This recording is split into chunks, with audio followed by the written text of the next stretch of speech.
प्रेरणास्पद कथाएं YouTube channel पर मैं धनंजय जैन आप सभी का हार्दिक अभिवादन करता हूं। दोस्तों, ऐसी वाणी बोलिए मन तुला में तोल, पहले हृदय में सोचकर फिर मुंह से तू बोल। हमें ऐसी वाणी बोलनी चाहिए कि मन की तुला में, मन के तराजू के अंदर पहले उसको तोल लेना चाहिए, हृदय में अच्छी तरह से सोच लेना चाहिए कि हम क्या बोल रहे हैं, उसका परिणाम क्या होगा, और उसके बाद में ही अपना मुंह खोलना चाहिए। क्योंकि किसी के हृदय को आघात पहुंचे, किसी के दिल को चोट पहुंचे, ऐसे शब्द अपने मुंह से कभी भी मत निकालिए। एक छोटी सी कहानी के माध्यम से मैं आज की अपनी बात पूरी करता हूं। एक मजदूर था, हरिराम नाम था उसका, और सचमुच में जैसा उसका नाम, हरि का भक्त, दिन रात मेहनत करता और तब कहीं जाकर उसे खाना नसीब होता। पर उसके आगे पीछे कोई नहीं था, परिवार नहीं था, फिर भी उसने अपनी मजदूरी करके एक सुंदर सा मकान बना लिया था, थोड़ी बहुत जमा पूंजी कर ली थी, पर उससे वो लोगों का भला हो ऐसा ही व्यवहार करता था। गरीबों की सहायता करना, गांव वाले उसकी बहुत इज्जत करते थे। मजदूरी करते हुए भी अपना उदर पोषण के साथ साथ वो दूसरों के लिए सोचता था। एक बार अचानक जंगल के अंदर पेड़ काटने का उसे काम मिला, तो जंगल में एक छोटा सा बछड़ा गाय का उसने देखा। बछड़ा उसके पास आया और उस नन्हे बछड़े से उसकी आत्मीयता जुड़ गई। वो उसे अपने घर लेके आ गया। घर लेके आया तो उसको अपने बच्चे की तरह उस बछड़े का उसने लालन पालन शुरू कर दिया। क्योंकि हरिराम के पास दूसरा कोई तो था नहीं घर में। दिन भर मजूरी करने के बाद आता, उसे घास वगैरह खिलाता और घंटों उसके सामने बैठा रहता, पीठ पर थपथपाता, उसे नहलाता, बिल्कुल जैसे अपने बच्चे के लिए इंसान करता है, उसी तरह से उस बछड़े के लिए हरिराम कर रहा था। एक दिन नंदी इस हरिराम के सपने में आते, शंकर भगवान का वाहन अर्थात गणपति बाप्पा के पिताजी का वाहन। नंदी सपने में आकर कहते कि हरिराम, तुमने इस बछड़े की सेवा शुश्रूषा बिल्कुल अपने बेटे जैसे की है, और मैं तुम्हारे पर बहुत प्रसन्न हूं, और मैं तुम्हें वरदान देना चाहता हूं कि ये बछड़ा जो कि बैल बन चुका है अभी धीरे धीरे, ये मनुष्य वाणी के अंदर बोलने लग जाएगा और बोलेगा। इतना सुनना ही था सपने के अंदर कि इसकी नींद टूट गई। उसने सोचा ये कैसा सपना आया आज, और क्या भला बैल भी कभी बोल सकता है। वो आया आधी रात को, अपने उस बछड़े के ऊपर हाथ फेरते हुए उसको पुचकारने लगा। तो बछड़ा बोला कि आपने मुझे अपने बेटे जैसा प्यार दिया है, मैं आपके लिए कुछ करना चाहता हूं। इतना सुनना ही था, ये घबरा गया। ये क्या चमत्कार, क्या सपना सचमुच में सच हो गया। नजदीक आया और कहा कि तुम बोल रहे हो। हाँ, मैं अब बोलने लगा हूं, बोल सकता हूं। सब उस ऊपर वाले की माया है। बड़ा खुश हुआ। अब ज्यादा से ज्यादा उसके प्रति वो उसका ध्यान रखने लगा। मजदूरी करके फटाक से शाम को जल्दी घर पे आ जाता और घंटों उसके साथ में बातें करता रहता था। धीरे धीरे हरिराम उसे नंदी ही बोलने लग गया। नंदी ने कहा कि हरिराम, जो कि पिता तुल्य हो आप मेरे, मैं चाहता हूं कि आप इस तरह से दिन रात मजदूरी कर रहे हो, अब मजदूरी मत करो, क्योंकि तुम्हारे आगे पीछे भी कोई खाने वाला नहीं है। तुम ज़्यादा से ज़्यादा जैसे दूसरों का परोपकार करते हो उसमें अपना सब कुछ लगाओ, और मैं तुम्हारे लिए कुछ करना चाहता हूँ, क्योंकि हर बेटे का कर्तव्य होता है अपने पिता के लिए भी वो कुछ करे। तो एक काम करो, दीनदयाल जो नगर सेठ है उनके पास जाओ और उन्हें कहो मेरा जो नंदी है वो 100 गाड़े अकेला अपने कंधों के ऊपर उसकी धुरा रख दो, वो खींच लेगा। और वो गाड़ी भी खाली नहीं, भरे हुए चाहिए, आपके माल से भर दो उनको। पर एक शर्त है, यदि मैं शर्त हार गया तो मैं आपको 1000 स्वर्ण मुद्राएं दे दूंगा, और आप हार गए तो मुझे 1000 स्वर्ण मुद्राएं दे देना। सेठ दीनदयाल बहुत हंसा, उसने कहा तू पागल हो गया है, अरे बैल के साथ रह रह के तेरी बुद्धि भी बैल जैसी हो गई है। कभी ऐसा हो सकता है कि अकेला बैल 100 गाड़ियों को खींच लेगा, वो भी भरी हुई। तू ऐसा मत कर हरिराम, तू पागल हो गया है, तू सब कुछ हार जाएगा, तेरी आज तक की जमा पूंजी समाप्त हो जाएगी। सेठ भी जानता था, हरिराम को दूर दूर के लोग भी जानते हैं, क्योंकि दुखियों का दुख वो नहीं देख सकता था। सेठ ने कहा ठीक है, तू नहीं मान रहा है तो इधर नंदी भी बार बार कहने से हरिराम भी, हालांकि हरिराम ने नंदी को बहुत समझाया कि तुम ऐसा मत करो, हमें क्या कमी है, 2 समय हमें आराम से मिला, और मजदूरी तो मैं इसलिए करता हूं क्योंकि मुझे कहीं घमंड ना आ जाए, मैं ये ना सोच बैठूं कि आज मेरे पास सब कुछ है, मैं जितना कमाता हूं लुटाता रहता हूं। पर तुम ये शर्त क्यों कर रहे हो, और क्या तुम ये शर्त पूरी कर पाओगे, ये असंभव बात है। नंदी ने कहा नहीं, मैं करूंगा। जैसे बच्चे अपने सामने जब जिद करते हैं ना, पापा मुझे ये लाके दो, मैं ये करूंगा, तो मजबूरन हमें करना पड़ता है।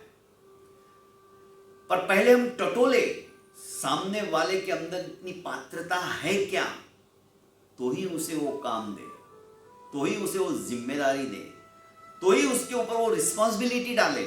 भावावेश में आकर कह देना एक अलग बात होती है, और उसकी क्षमता को नाप कर उसे वो कार्य देना दूसरी बात होती है। खैर, बार बार नंदी के कहने से दयाराम जो दीनदयाल जो सेठ था, ये हरिराम उसके पास चला जाता है और कहता है कि नहीं, आप शर्त लगाओ, पर शर्त ये रहेगी। सेठ बहुत समझाता है दीनदयाल, पर ये मानने को तैयार नहीं रहता है कि नहीं, मेरा नंदी ये करके बताएगा आपको, उसके बदले में आपको तो 1000 स्वर्ण मुद्राएं मिल रही ना, जब यदि मैं हार गया तो। सेठ ने कहा ठीक है, अमुक तिथि निश्चित कर ली गई, पूरे नगर के अंदर दवंडी पीटी गई, सूचना दे दी गई कि आज के दिन 1000 स्वर्ण मुद्राओं के शर्त के साथ में हरिराम, और मेरी ये शर्त है, पर उसका जो नंदी है वो पूरी 100 गाड़ियों को भरकर अपने कंधे के ऊपर उसकी धुरा को डालकर वो गाड़ियां चलाने वाला है, खींचने वाला है। तो सभी आइए देखिए। पब्लिक तरह तरह की बातें करने लगी, हरिराम को कोसने लगी कि हरिराम की बुद्धि भ्रष्ट हो गई है, इतना अच्छा आदमी पता नहीं क्या सोच रहा है भला, बड़ी मुश्किल से 2 बैल भी यदि भरी हुई गाड़ी हो तो अकेली गाड़ी को नहीं खींच सकता, और ये अकेला नंदी 1-2 नहीं 100 गाड़ियों को एक साथ खींचेगा, असंभव है, हरिराम शर्त हार जाएगा। लोग उसको व्यंग कसने लगे। हरिराम सुनता, उसके भी मन में आने लगा, जब बार बार लोगों को कहने से कि हरिराम तेरी बुद्धि कहाँ घास चरने चली गई है क्या, तू बैल की तरह हो गया है उसके साथ रह रहकर। हरिराम सोचने लगा सचमुच में मैंने जो आज तक कमाया हुआ है 1000 स्वर्ण मुद्राएं दान देने के बजाय मेरे को शर्त हार जाऊंगा तो सेठ को देना ही पड़ेगा, पर मेरी थू और बदनामी अलग हो रही है। वो नंदी के प्रति थोड़ा विमुख सा होने लगा, नंदी को कोसने लगा, तूने मुझे कहीं का नहीं छोड़ा है, देख लोग क्या बोल रहे हैं मेरे बारे में। पर नंदी कहता कि नहीं, आप चिंता मत करो, जिस दिन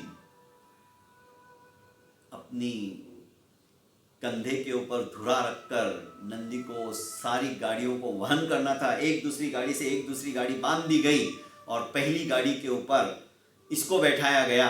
हरिराम स्वयं बैठा और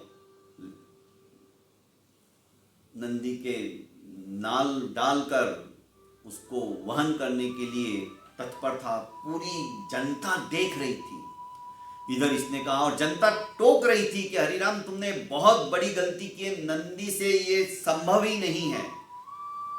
इसने अपना गुस्सा सारा नंदी के ऊपर निकालना शुरू कर दिया कि तेरी वजह से, देख तू सुन लोग क्या कह रहे हैं, मैं कहीं का नहीं रहा, तूने मुझे कहीं का नहीं छोड़ा, कहां से मैं तेरी बातों के अंदर आ गया। मैं अपना भला मजदूरी कर रहा था, लोगों का भला कर रहा था, 2 टाइम मैं सुख से खा रहा था, तुझे भी खिला रहा था, पता नहीं तुझे क्या सूझी है। और तू मेरे घर में आने के बाद में, ठीक है तू बोलने लगा, पर मुझे तूने आज कहीं का नहीं छोड़ा है। बुरी तरह से उसे लताड़ने लगा, डांटने लगा।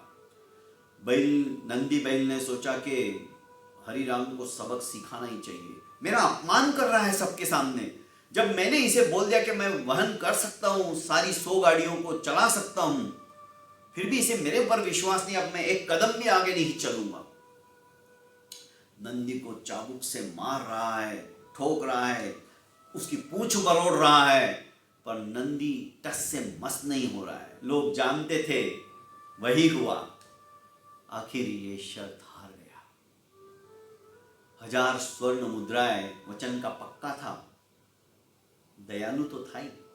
उसने 1000 स्वर्ण मुद्राएं दी और रोते रोते अपने नंदी को लेकर आ गया। उसने कहा अब अपने पास सिर्फ एक घर बचा है, अब जो मजूरी करूंगा उससे तू और मुझे खाना है, अब हमारे पास कुछ भी नहीं, हम तो दान भी नहीं दे सकते। अब 2-3 दिन हुए, नंदी का गुस्सा भी शांत हुआ, इसका भी गुस्सा शांत हो गया। परिवार के अंदर भी ऐसा ही होता है, बच्चा कोई गलती कर देता है तो हम क्रोधाभिभूत हो जाते हैं, बोलचाल हमारी बंद हो जाती है, पर धीरे धीरे धीरे धीरे क्रोध जब समाप्त हो जाता है तो हम एक दूसरे को समझने की चेष्टा करते हैं। इसने कहा कि जो हुआ सो हुआ, पर जब तुम्हें पता था कि तुम नहीं इतनी गाड़ियों को एक साथ खींच सकते तो तुमने ऐसी शर्त रखने के लिए मेरे को मजबूर क्यों किया। उसने कहा कि मैं आज भी 100 गाड़ियां खींच सकता हूं, पर मुझे उस दिन तुम्हारे ऊपर गुस्सा आया, तुम लोगों की बातों में आ गए, तुम्हें मेरे ऊपर विश्वास नहीं। अरे लोग तो कहते रहेंगे, तुम्हें अपनों पर तो विश्वास रखना चाहिए, ये तो सोचना चाहिए उस परम पिता परमेश्वर ने जब मुझे मनुष्यवाणी के अंदर बोलने की ताकत दी है तो मैं गाड़ियों को क्यों नहीं खींच सकता हूं। तुम्हारे मन में इतना भी विचार नहीं आया। ये सुनते ही हरिराम ने सोचा, हाँ ये बात तो सही, मैं साधारण बैल नहीं हूं, मुझे तुम्हारे लिए भगवान ने वरदान दिया है और मैं चाहता हूं कि तुम्हारा दारिद्र्य मैं हमेशा हमेशा के लिए दूर कर दूं।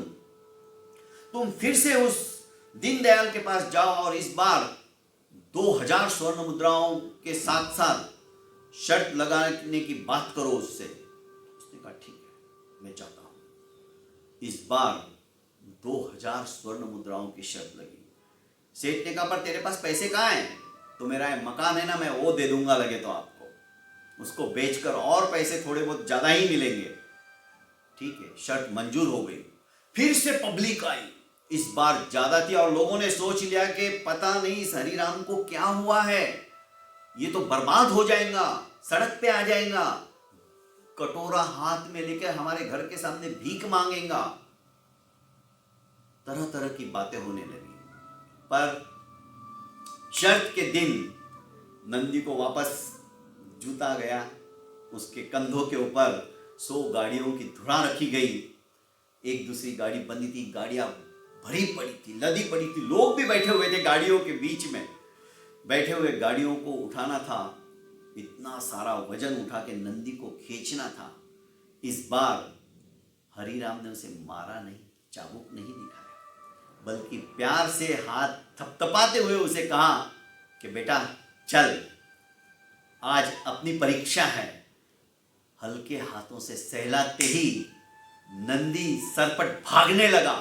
लोग आश्चर्यचकित होकर मुंह में उंगली दबाने लग गए कि ये क्या क्या आश्चर्य है।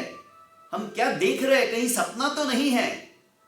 कहने का अभिप्राय दोस्तों, हरिराम शर्त जीत जाता है, सेठ भी उसे 200 स्वर्ण मुद्राएं देता है। शिक्षा ये मिलती है कि चाहे पशु पक्षी हो या जानवर हो या इंसान हो, आप प्यार से पुचकारो। प्यार में वो ताकत है, मारने में और चाबुक में वो ताकत नहीं है दोस्तों। डर के मारे उस समय वो कर लेगा, पर आपके लिए, आपके मन में उसके प्रति जो द्वेष भावना जगी है ना मारने की, उसकी वजह से वो भी अपने मन में ग्रंथि बांध लेगा आपके प्रति द्वेष करके।